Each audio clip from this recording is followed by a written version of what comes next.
to talk today. We just finished up Passover, and Passover is my absolute favorite holiday. As a cantor, I love all holidays equally, but some more equally than others. Passover, I adore Passover for all the reasons you would expect: the food, the coming together around a table, family, like all of those things are just right.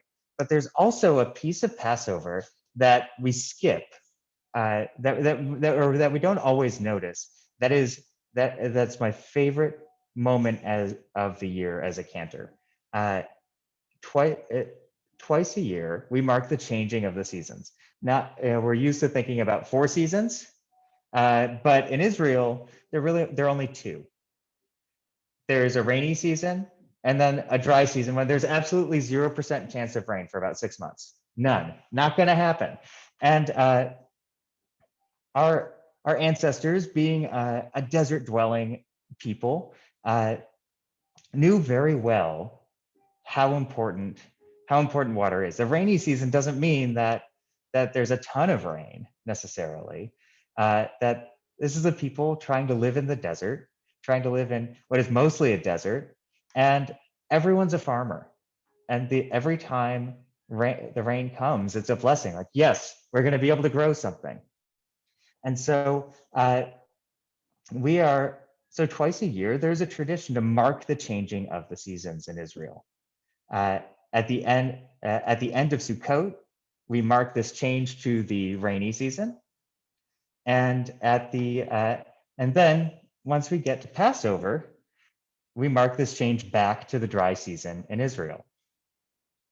And this season comes up in services, in Shabbat services and weekday services, when we say the Amidah.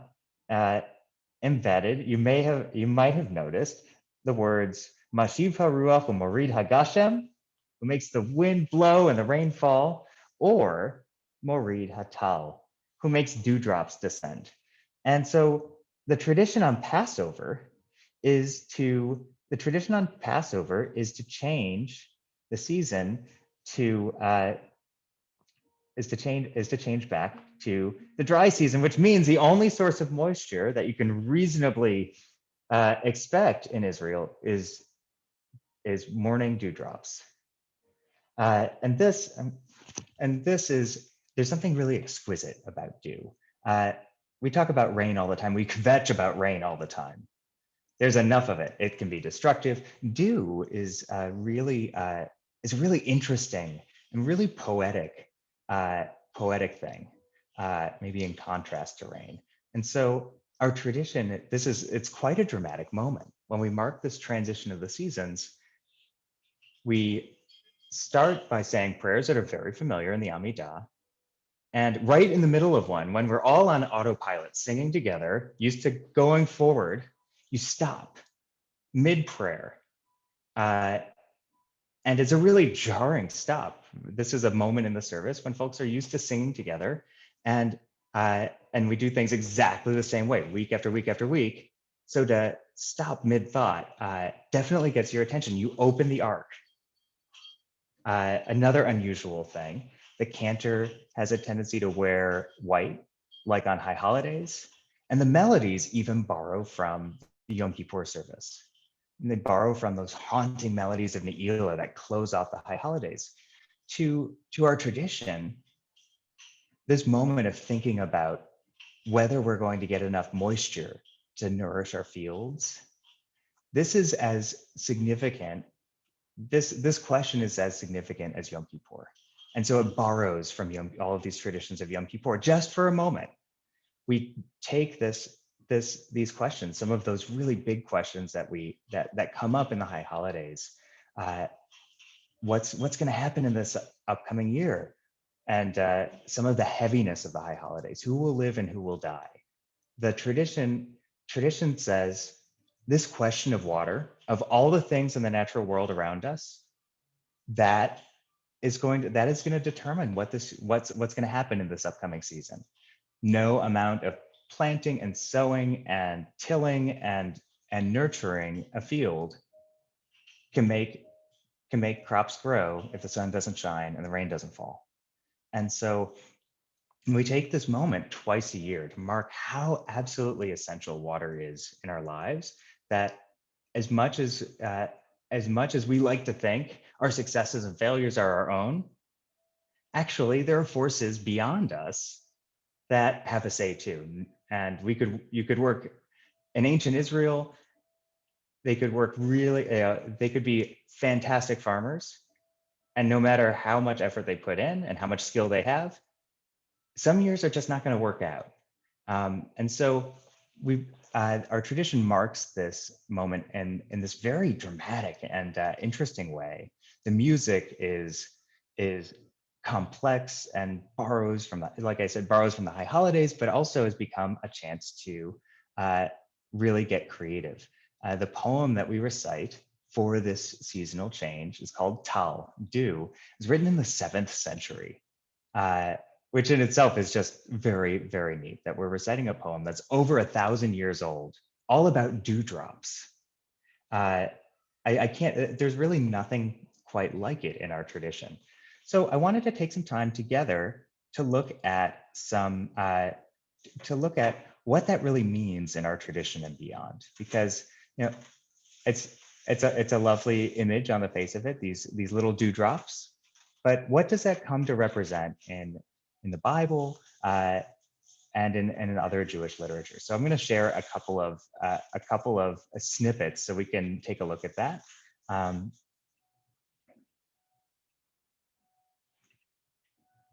so our first, can everybody see that?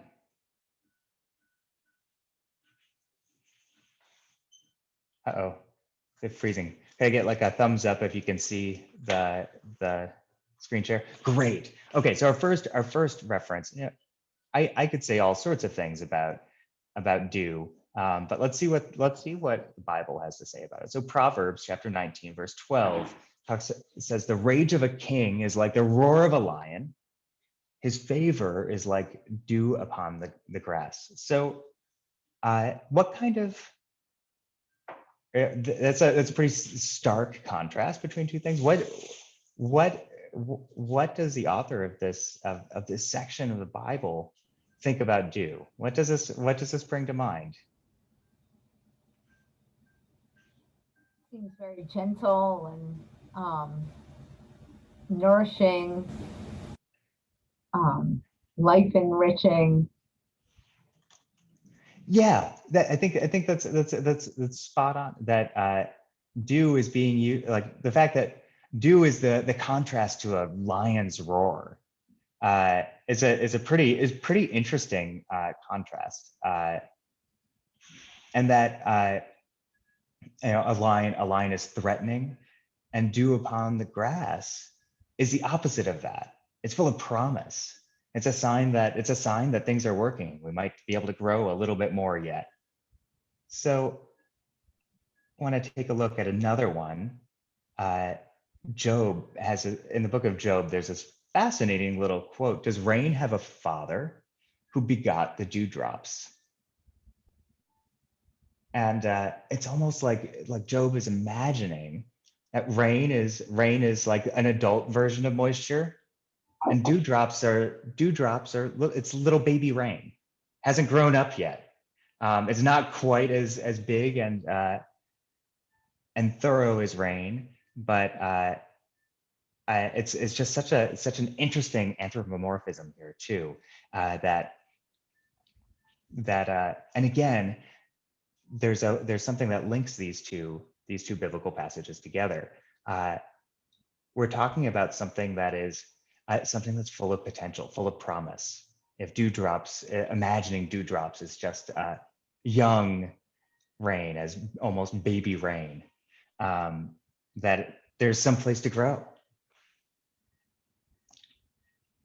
Taking a look at the Torah, here we have a little bit more substantial passage. So we're at this part where Isaac is about to bless Jacob, and Jacob is impersonating Esau. This is probably a familiar story with the whole Isaac is blind, Jacob is trying to sneak in and steal the birthright of his older brother.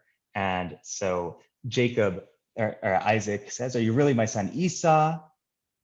And when Jacob says, "I am," Isaac responds, "Serve me and let me eat of my son's game, that I may give you my innermost blessing." So he served him, and he ate, and he brought him wine, and he drank. Then his father Isaac said to him, "Come close and kiss me, my son." He went up and kissed him, and he smelled his clothes, and he blessed him, saying, "Ah, the smell of my son is like the smell of the fields that the Lord has blessed." And here's where we get to that dew in this blessing. May God give you of the dew of heaven and the fat of the earth, abundance of new grain and wine. Let people serve you and nations bow to you. Be master over your brothers, and let your mother's sons bow to you. Cursed be those who curse you, and blessed they who bless you. So may God give you of the dew of heaven and fat of the earth. That dew of heaven is another really evocative phrase here. The dew of heaven is what's going to lead to the fat of the earth. That with this heaven-blessed moisture, the fields might yield some produce. New grain, wine, all of that is dependent on these dewdrops. And that so we're getting these added layers now. There's the dewdrop is full of promise and hope and potential. And dew is something heavenly. Dew is, and so I want to take a look at one more spot in the Torah. Of Joseph, he said, "Blessed of the Lord be his land." So this is, by the way, the very end of Deuteronomy. Moses is giving his final blessings to all the tribes at this point. It's all in poetry it's all in poetry. And so he's blessing, so systematically going through all of Israel and sharing blessings. "Blessed of the Lord be his land, with the bounty of dew from heaven and of the deep that crouches below, with bounties yield of the sun and the crop of the moons, the best from the ancient mountains, the bounty of hills immemorial, the bounty of earth in its fullness, the favor of the presence in the bush." So this is Moses bringing out all the stops here, referencing all the way back to Moses' own origin story, this encounter with the burning bush. But this blessing begins, this land is blessed first and foremost with bounty of dew from heaven. And so now, I'm gonna stop the share for a second. So we have again and again and again, dew comes up in the Bible with these core characteristics. That dew is full of potential. It's nourishing. It's a blessing. It's universally a blessing. Rain, as we know all too well here, is not.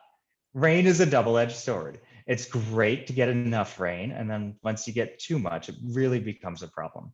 And so dew is like all that good stuff from rain, but it doesn't have any of the negative associations. It doesn't have this destructive potential. It's heavenly, it's otherworldly.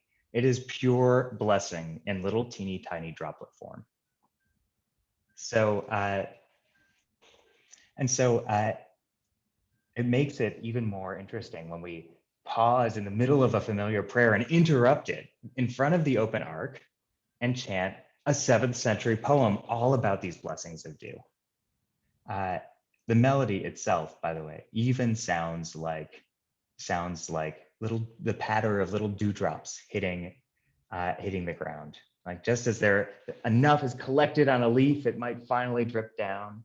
It's not this constant bit of rain, but just the one drop over here, a drop over there. So I'm going to share just a piece of this poem and share a little bit of the music. But before we do, any questions so far about what we've talked about? If you have questions, you can also type it into the chat. Yeah, absolutely. If you have questions, type them in the chat. I'm looking at the chat as we go. And so let me pull up. So the ritual begins by chanting Eloheinu ve'Elohei Avotenu ve'imotenu, our God and God of our ancestors, and then we get to that word tal, dew. And you can hear those dewdrops as you go. Tal, tal, tal, te, tal, te, litzo.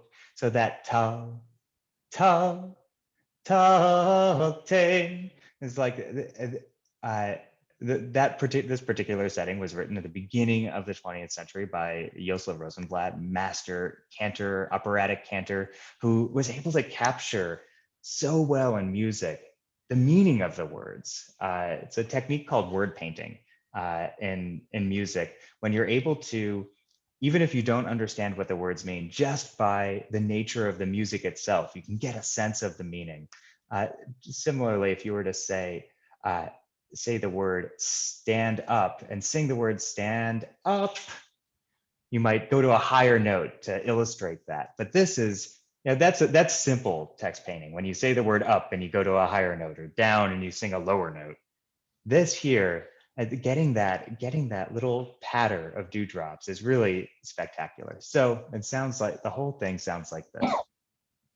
Tal, tal, tal, te, tal, te, litzo, tal, tal, tal, te, litzo, arza, shiteinu veracha, beditzach betal, tal, tal, tal, te, litzo, arza, shiteinu veracha, beditzach betal.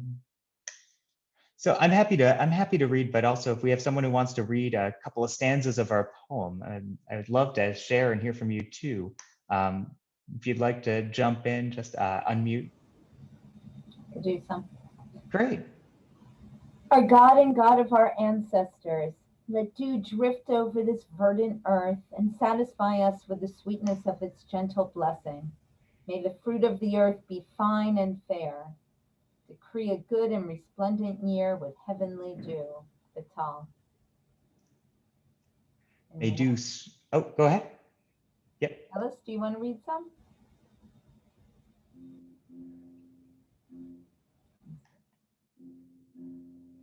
Anyone else?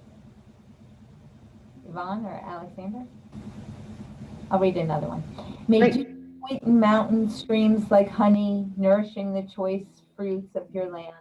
May grain and grapes abound, breaking the chains of those bound in hunger with tender dew.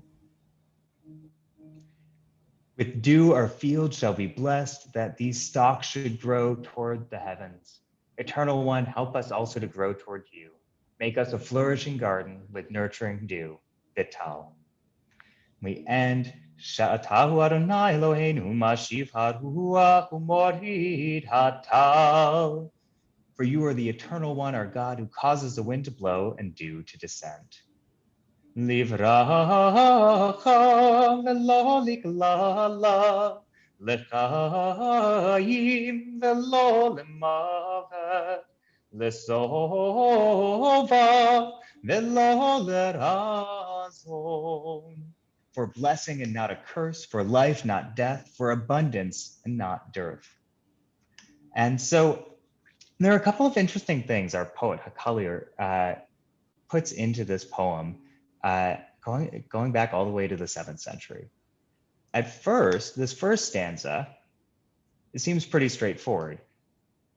Let there be enough dew that our crops will grow, that things don't dry out and wither, that we can have a year of prosperity, because when everyone's a farmer, prosperity is based on one thing and one thing alone. What's the harvest like? Then we move on to something a little bit different. They do sweeten mountain streams like honey. So already there's an incredible awareness of how interconnected our systems of water are. That seems like even in the century, this liturgical poet, you may not have ever heard of the Mississippi River, but he seems aware of the fact that what's happening far away with water will trickle down and have an effect elsewhere. That uh, mountain streams are not the subject here and not the end result. Ultimately, we need to get this to a field. But even back in the 7th century, there's an awareness that these streams have to come from somewhere. And if it's not raining, this moisture needs to come from elsewhere. A snowpack, or in this case, in ancient Israel, we're talking about dew. And not only that, it's not only about an individual farmer's prosperity, but also that trickles down too. What happens in one field is going to have an impact on those who are hungry as well. And so now it's gone from smaller and simpler to a little bit grander. And for our final stanza here, with dew our field shall be blessed, that these stalks grow toward the heavens.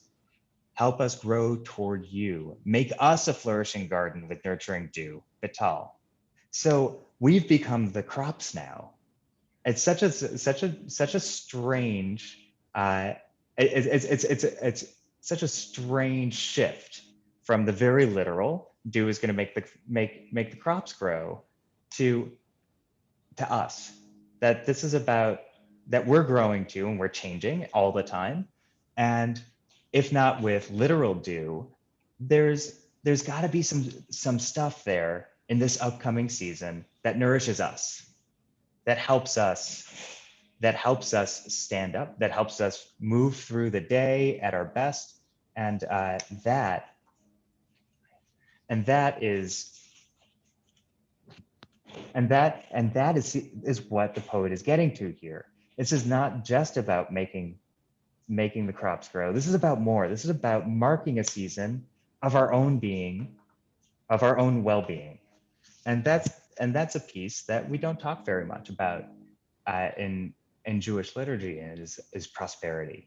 How are you not just physical health or peace, but how are you doing? Are you doing well? And this poem shows that this prayer for dew is about that at its core. That every 6 months we get a chance to check in, reflect on our own season, our own personal harvests. Was it a good year? Was it a good season, a good 6 months? Was it a little dry? Was it a little hard? What do we hope for this next season? Even if not everything is under our own control. So any thoughts? Do you buy what the poet is trying to do? Do you think our poet is successful at making this seemingly simple thing of dew more grand and more universal? That seemed very majestic and godly through his poem. Yes, the majestic. I love that word for this, because that's the aim of the moment, in front of the open ark with wearing white. It's to make this as grand as possible. So I want to share a story and a poem with you before we close for the day. So first is a story. It's in Tractate Yadayim of the Mishnah.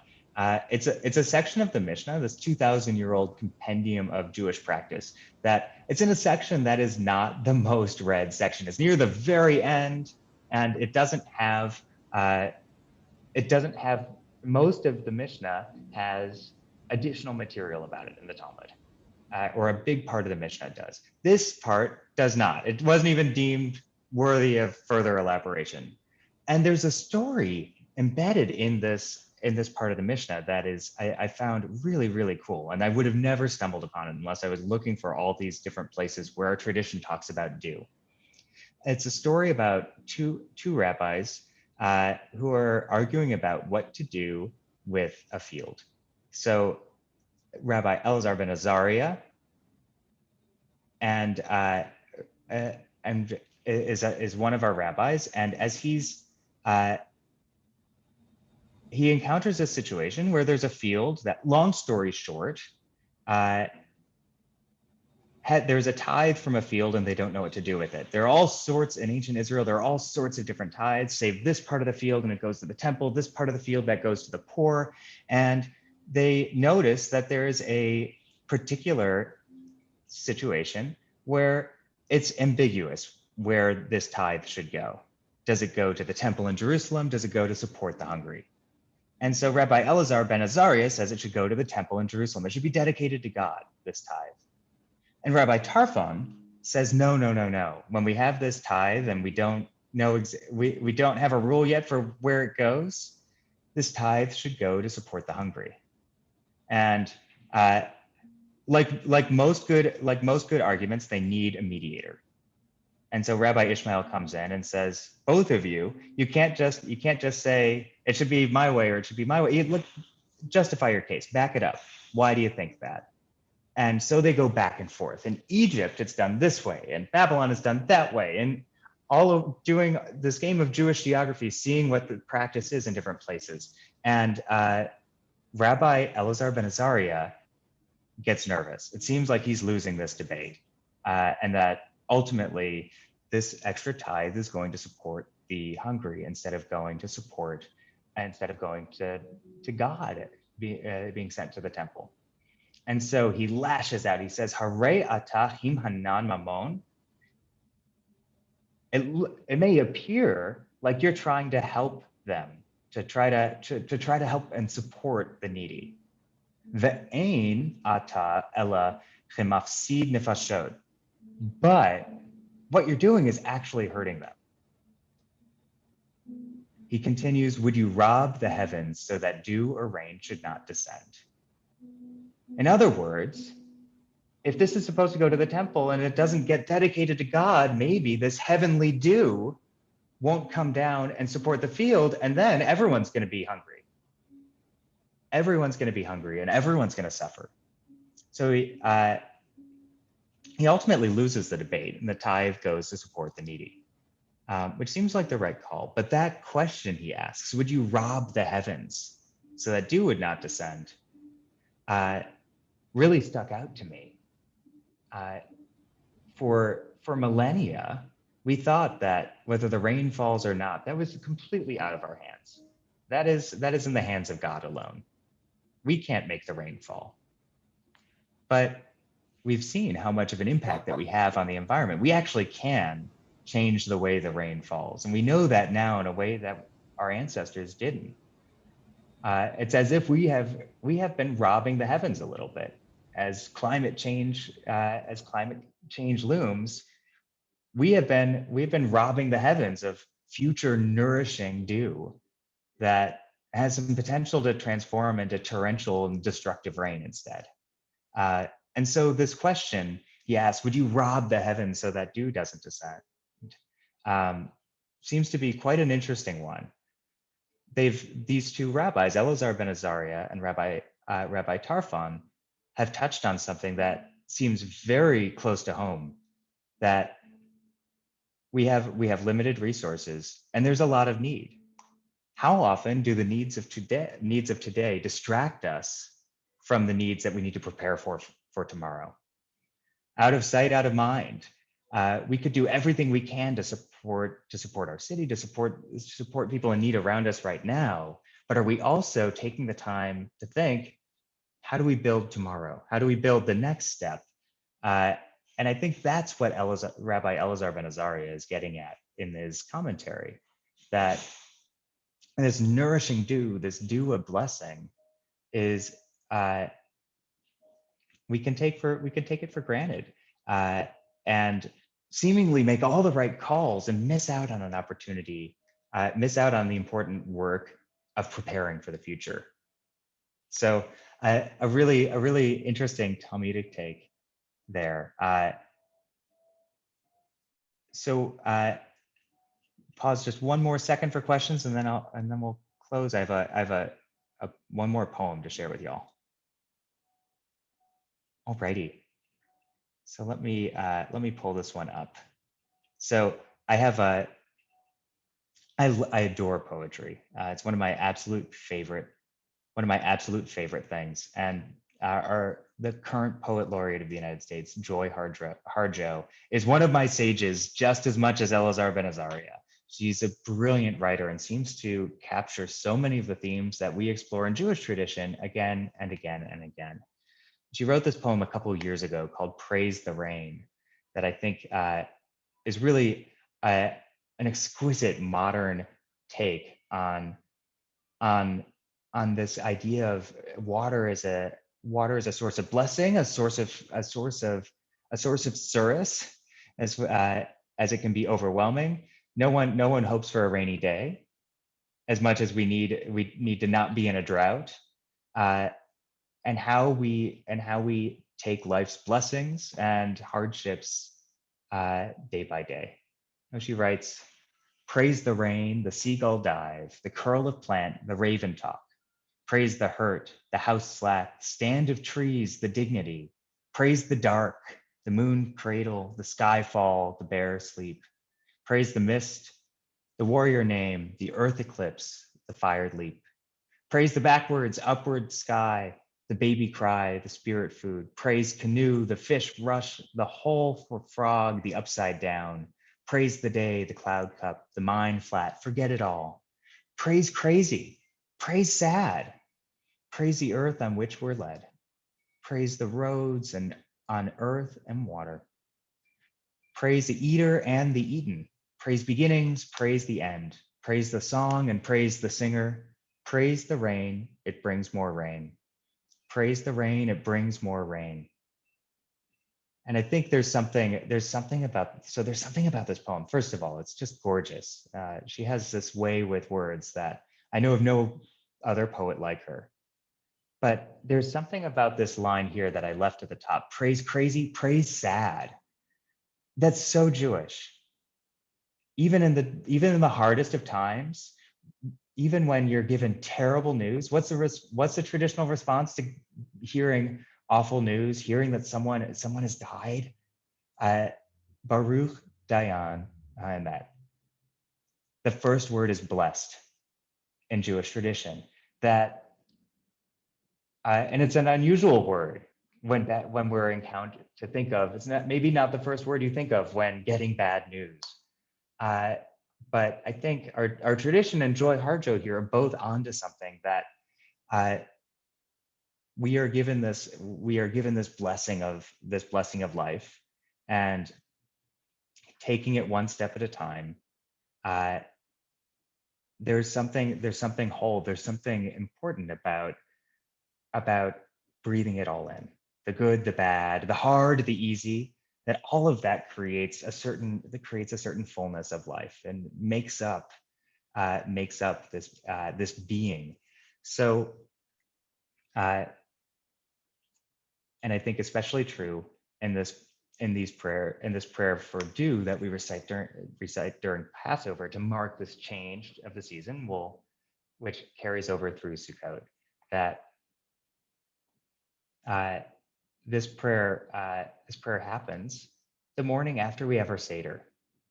The Joy Harjo poem, by the way, is in the New Reform Haggadah, just across from Dayenu. It would have been enough. And the secret of Dayenu is that had we been let out of Egypt, but not the sea not parted, it wouldn't have been enough. We would have been stuck. That's the definition of not enough. But we sing this song anyways. It would have been enough, as a way of marking, actually, it would have been a miracle. It would have been enough for us to be grateful. It wouldn't have been enough to get all the way to the promised land, but it would have been enough in the sense that it was a blessing to escape Egypt. Had we gotten across the sea, but not gotten the Torah, it would have been enough, Dayenu. It wouldn't have been enough.